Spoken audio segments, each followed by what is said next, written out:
The Metro taxpayers could be held liable for the new KCI project. Today, leaders meeting to finalize one of the project's contracts. It talks about a possible audit of that project and what that can mean for all of us. 41 Action News reporter Kat Reed is live at City Hall to explain. Kat.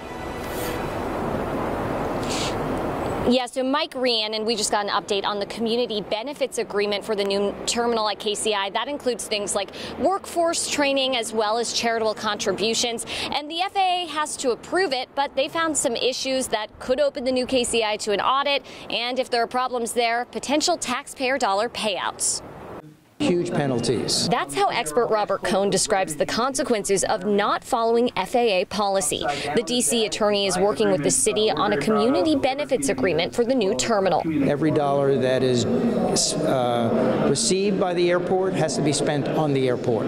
Can't be spent anywhere else on non-airport issues. If it's spent somewhere else, that's called revenue diversion.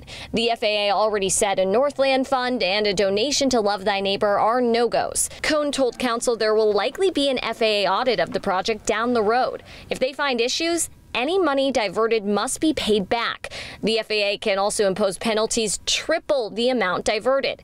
The legal department confirms taxpayer dollars would be used to pay. The airport could also lose eligibility for $15 million in federal grants. Now, Edgemoor did commit to funding anything shot down by the FAA. I just want to be clear, they still can make a charitable contribution in Kansas City. That answer is complicated.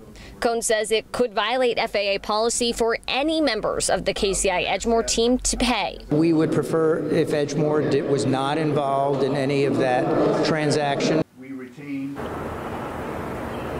And right now, Edgemoor tells me they plan to use the Clark Foundation to make good on their promises to fund the CBA. A spokesperson says they will be sure to work through any concerns and ensure the donations do not put the city at risk. Reporting live in Kansas City, Kat Reed, 41 Action News. Kat, thank you for that update. The KCI Edgemoor team is holding its final open house right now. It goes until 6 o'clock, so you still have a little bit of time if you want to go out. It's at the Evangel Church in Kansas City on 103rd Street. It's just east of Holmes and 435.